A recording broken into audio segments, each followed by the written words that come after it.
छत्तीसगढ़ और आंध्र प्रदेश के नक्सली इतिहास में हिडमा का नाम खौफ के साथ साथ एक दिलचस्प कहानी के लिए भी जाना जाता है।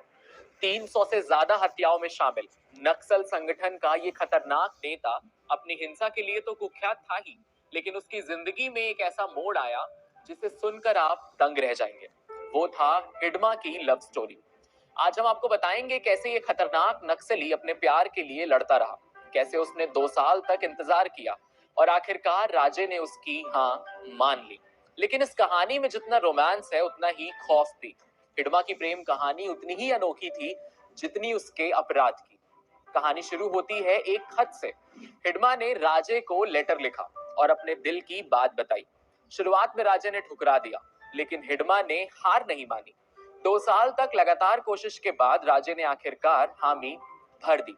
आइए जानते हैं कि कैसे हिडमा और राजे की कहानी का अंत हुआ। आपके साथ मैं हूं वात्सल्य सारथी कसौदन और कड़क के इस स्पेशल एडिशन में आपका स्वागत है।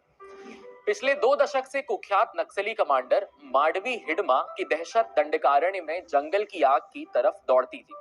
वो नक्सली जिसके सिर पर 1 करोड़ का इनाम और उसके हाथ सैकड़ों लोगों के खून से सने हुए थे। नक्सली हिंसा का सबसे खतरनाक चेहरा था माडवी हिडमा, जिसका खात्मा नक्सलवाद के ताबूत की आखिरी कील माना जा रहा है। कर्रेगुट्टा ऑपरेशन के बाद फोर्स के बढ़ते दबाव के चलते पत्नी राजे सरेंडर करना चाहती थी।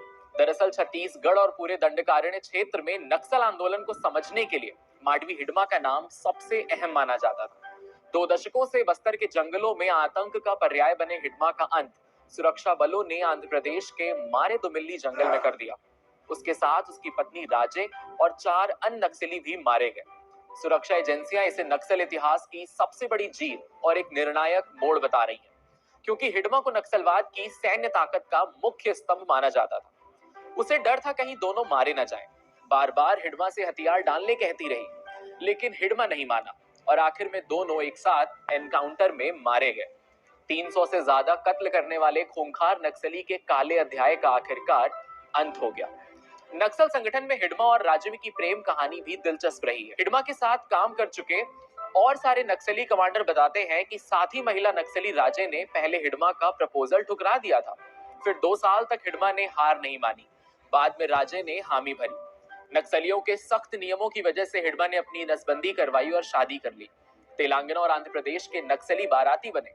हिडमा जब बहू को लेकर अपने घर सुकमा जिले के पुवर्ती आया था, तब बहू लाल जोड़े में नहीं बल्कि काली वर्दी में थी। दोनों के हाथों में हथियार थे। मां को बिना बताए शादी करने पर उसकी मां ने हिडमा को जमकर फटकार लगाई। हालांकि शादी में नाराज मां बाद में राजी हो गई। हिडमा की सुरक्षा गार्ड रही एरिया कमेटी मेंबर एसीएम सुंदरी ने ये बात एक रिपोर्ट में बताई है। सुंदरी ने 2014 में सरेंडर किया था। उन्होंने कहा कि हम लंबा समय हिडमा और उसकी पत्नी के साथ गुजारे हैं। संगठन में उनकी शादी लव स्टोरी की चर्चा काफी रहती है। अब जानिए कि दोनों की मुलाकात कैसे हुई। पहली मुलाकात हुई तो आंखें तो मिली ही, लेकिन दिल भी मिले। करीब 25 साल पहले संगठन की मीटिंग में हिडमा और राजे मिले। मीटिंग में एसीएम कैडर राजे को देखकर हिडमा दीवाना हो गया। उस समय राजे जगरगुंडा एसीएम थी और हिडमा बालाघाट रीजन में सक्रिय था। राजे ने लेकिन प्रपोजल ठुकराया। हिडमा ने राजे को लव लेटर लिखकर प्रपोज किया। कदकाठी छोटी होने पर राजे ने उसका प्रस्ताव ठुकरा दिया। प्यार पाने की जिद ऐसी थी कि हिडमा पीछे नहीं हुआ। प्रपोजल ठुकराने के बाद भी हिडमा 2 साल तक संपर्क बनाने की कोशिश करता रहा। साथ ही नक्सलियों से अप्रोच लगवाता था। 2 साल बाद हिडमा कोंटा एरिया कमेटी सचिव बनकर दक्षिण बस्तर लौटा। फिर राजे से संपर्क हुआ और दोबारा प्रपोज किया। इस बार राजे ने हाँ कह दिया। फिर आई एक शर्त कि हमारे बच्चे नहीं होंगे। हिडमा संगठन की सख्त नीतियों वाला कैडर था। शादी से पहले शर्त रखी, हम माता पिता नहीं बनेंगे। पहले हिडमा ने खुद नसबंदी कराई, फिर बस्तर के जंगल में शादी हुई। तब हिडमा की उम्र थी 25 से 27 साल और राजे की 20 से 22 साल। सलवा जुडूम के दौर में शादी का मतलब समझते हैं आप? शादी के समय बस्तर में नक्सलवाद चरम पर था। सलवा जुडूम शुरू हो चुका था। एक तरफ जंगल में शहनाई, दूसरी तरफ गांव खाली कराए जा रहे थे। मतलब इन परिवारों के लिए तो खुशियां थी, पर आदिवासी परिवारों के लिए ये बहुत बड़ी परेशानी। हिडमा की शादी में बस्तर, आंध्र प्रदेश और तेलंगाना के नक्सली शामिल हुए थे। ये शादी आज भी नक्सल संगठन के भीतर सबसे चर्चित घटनाओं में से एक मानी जाती है। उस समय राजे जगरगुड्डा इलाके में एसीएम कैडर में थी, जबकि हिडमा मध्य प्रदेश के बालाघाट रीजन में। शादी के बाद कुछ दिनों तक हिडमा और उसकी पत्नी साथ थे, लेकिन बाद में संगठन से मिली बड़ी जिम्मेदारियों के बाद दोनों अलग अलग इलाके में चले गए। बाल सिंघम से एसीएम और फिर बनी टीचर। हिडमा की पत्नी राजे रजक्का गोल्लापल्ली, जिसका पूरा नाम था, वो थाना क्षेत्र के थेरापुरम गांव की रहने वाली। करीब 1994 और 95 में नक्सल संगठन में बाल सिंघम के शामिल हुई। 1991 में हिडमा भी बाल संघम में भर्ती हुआ। 2002-3 में राजे को जगरगुडा एरिया कमेटी की जिम्मेदारी मिली। राजे भी हिडमा की तरह फुर्तीली और तेज दिमाग की थी।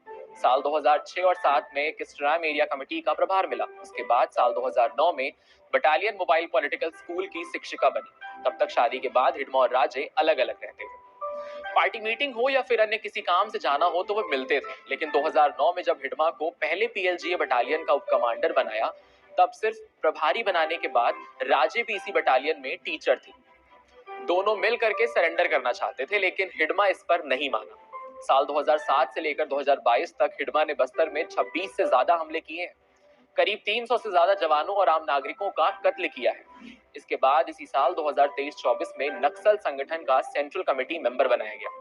नक्सलियों की बटालियन 1 में सक्रिय और हिडमा के गार्ड रहे सरेंडर नक्सलियों की माने तो साल 2023 के बाद ये फोर्स का ऑपरेशन तेज हो गया। लगातार एनकाउंटर और सरेंडर हो रहे थे। इससे नक्सल संगठन पर दबाव बढ़ रहा था। करेगुट्टा ऑपरेशन के बाद से हिडमा अपनी पत्नी को लेकर तेलंगाना चला गया।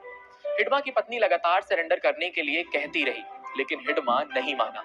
वहीं 18 नवंबर को आंध्र प्रदेश के अल्लूरी सीताराम राजू जिले में फोर्स के साथ हुई मुठभेड़ में दोनों पति पत्नी मारे गए। यहाँ नक्सल संगठन का ये ब्लैक चैप्टर क्लोज हो गया। मां की गुहार पर भी हिडमा ने सरेंडर नहीं किया। इसके जवाब में पूर्व नक्सली ने बताया कि वो बहुत ही कट्टर और स्वाभिमानी किस्म का था। जिन नक्सलियों ने आत्मसमर्पण किया उन्हें संगठन में गद्दार कहते हैं। वो कहता था कि मर जाऊंगा लेकिन गद्दार नहीं बनूंगा। आप समझ सकते हैं कि जिस संगठन में कोई इतनी मुश्किलें उठाकर रहा हो, फिर उसे अपना अलग रास्ता चुनने पर गद्दार कहा जाए तो वो कितना बुरा है। संगठन में एंट्री होने के बाद अब आप अपने फैसले के लिए आजाद नहीं रह जाते।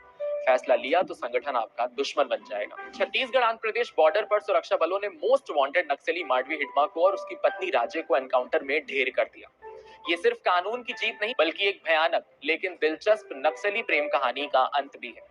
सालों तक जंगलों में छिपकर एक दूसरे के साथ खड़े रहे इस जोड़े की कहानी ने आतंक और प्यार का अनोखा मिश्रण पेश किया। आज उनके सफर का अंत हुआ, लेकिन ये साबित करता है कि प्यार और अपराध का संगम हमेशा सुरक्षित नहीं रहता। हिडमा और राजे की कहानी ने नक्सल संगठन में भी प्रेम की अनोखी मिसाल बनाई और उनका सफर खत्म हो गया। लेकिन उनकी ये दिलचस्प, खतरनाक और अनोखी प्रेम कहानी लंबे समय तक चर्चा में रहेगी।